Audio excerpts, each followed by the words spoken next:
Hi, everyone. My name is Toki.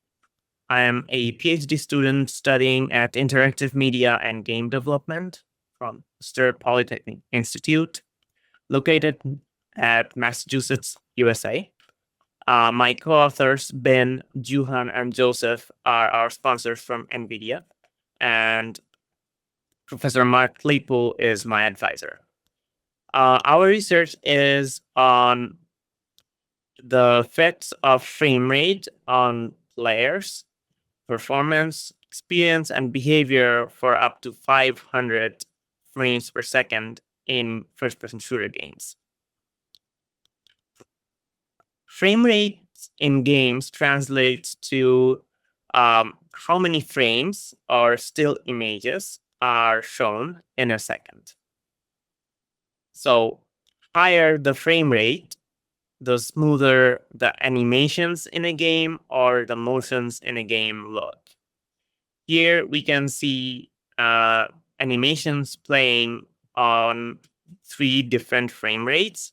And for 30 frames per second, the animation looks much smoother compared to 7 frames per second or 15 frames per second.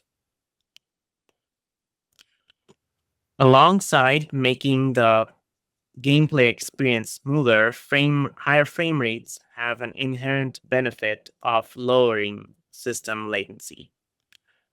A lower system latency is achieved through higher frame rates because the interframe duration or frame time duration is decreased for higher frame rates. The game updates happen sooner, and the input and the display render happens sooner as well. This gives players a competitive edge when they play on a high frame rate system. Now let's take a look at a few of the related works to our study. A lot of researchers took a look at the effects of frame rate on videos.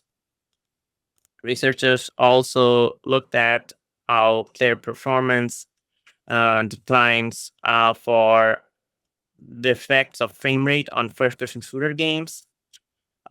Researchers have studied various adaptive display technologies such as VSync and G-Sync to mitigate variations in frame time as well. However, our study focuses mainly on 2 things. We focus on ultra-high frame rates, up to 500 frames per second in a first-person shooter game, and we analyze player performance, player experience, and their perceived smoothness of the game, and players' behavior. And this has not been done before. So that was our motivation and background behind our study. Now we are going to take a look at our research methodology, and then we are going to talk about our results. And after that, we are going to conclude our talk. So for our study, we developed a game called Lead Rush, which is a first-person shooter game. And this game can run at different frame rates consistently. And for our study, we went from 7 frames per second to 500 frames per second. Using Lead Rush, we conducted a user study. And Lead Rush has a log system that logs various kinds of data, and we analyzed those data to get our results. Now let's take a look at the gameplay video of Lead Rush. So here, 2 videos are being played. One is running at 500 hertz or 500 frames per second. The one below is running at 7 frames per second. The one running at 500 frames per second looks much smoother compared to the 7 frames per second one. The gameplay of Lead Rush is fairly simple. All the player has to do is shoot the red floating orb that's coming towards the player. Um, when the player destroys a red orb, the player gets 100 points. If the player comes in contact with the orb explodes, killing the player. When the player gets eliminated, the player loses 100 points. And upon every confirmed hit, the player gains 10 points. There are systems in the game that tells you where the orb is coming from. You see yellow flashing lights. So if the light is lit up on the top bar, means the enemy is in front of you. If it's on the bottom, means the enemy is behind you. Same goes for left and right. So moving on, and now let's take a look at our experimental design. During our playtest, our playtesters played various rounds and with different settings, and each of those rounds were 60 seconds long. The players played 2 practice rounds before getting on with the main rounds. The first practice round was 500 frames per second, and the second one is 7 frames per second. Players also played 24 main rounds after those practice rounds. We have one independent variable for our study, and that is frame rate for that specific round.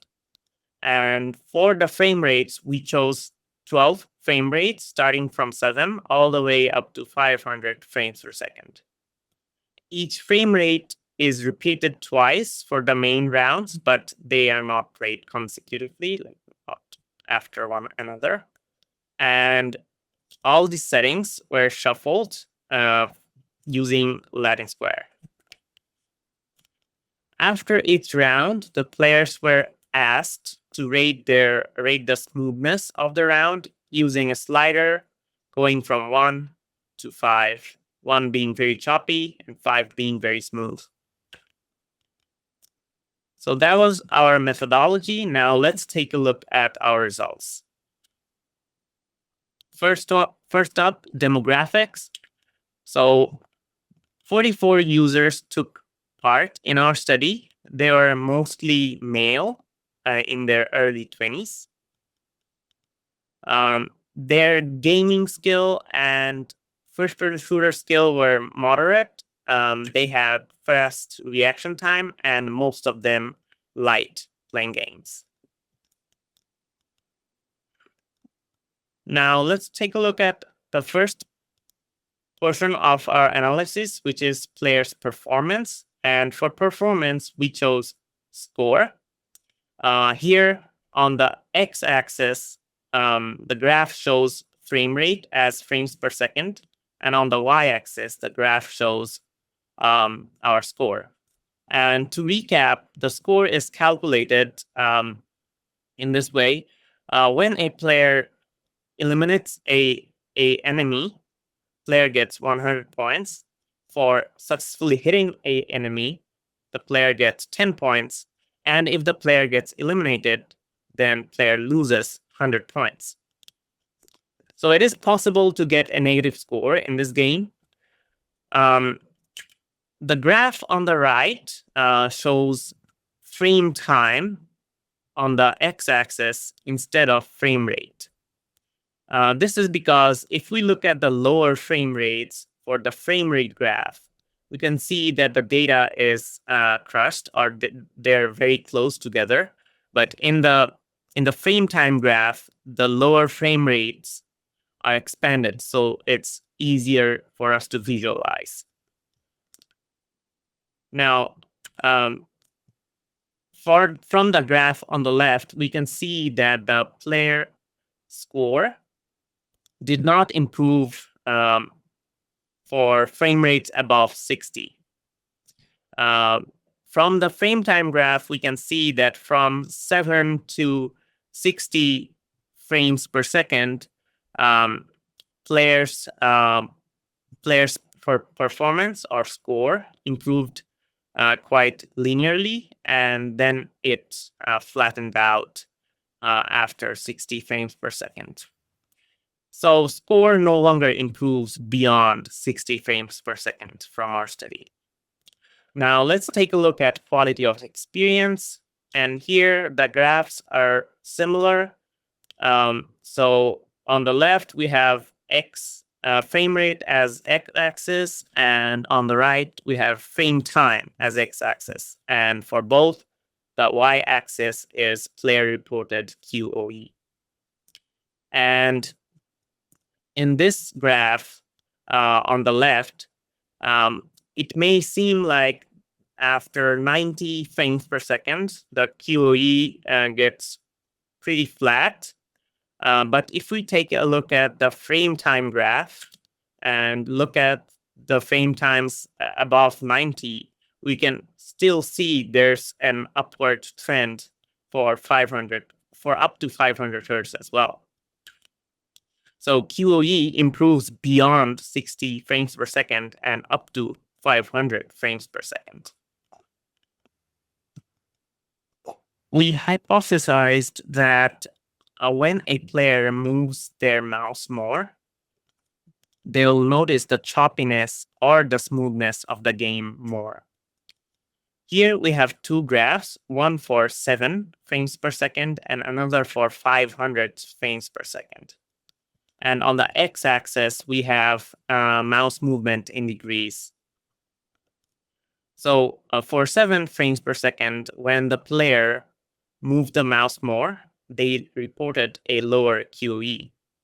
But for 500 frames per second, when the players moved the mouse more, they reported a higher QoE.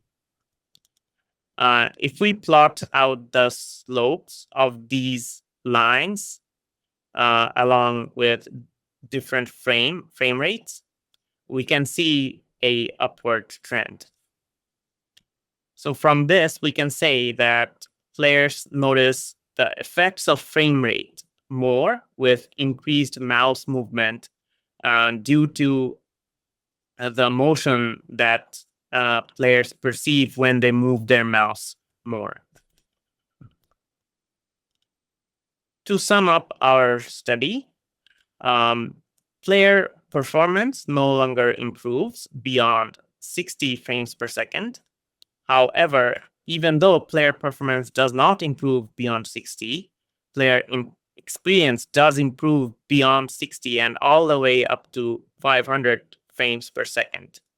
So players do notice the smoother gameplay that is offered by the higher refresh rate displays and the high frame rates that our game offers. For our future studies, we want to take a look at large variations in frame rate, otherwise known as frame time spikes. And we also want to look at when they occur. And for this, we want to work with first-person shooter games and navigation-based 2D platformer games. And we also have built some prototypes with LedRush. And here you can see on the left, there's no stutters or spikes, but on the right, you can see frame time stutters when the player is trying to aim the enemy. So that's it for our presentation. Hope you enjoyed it, and thank you so much for giving me the floor.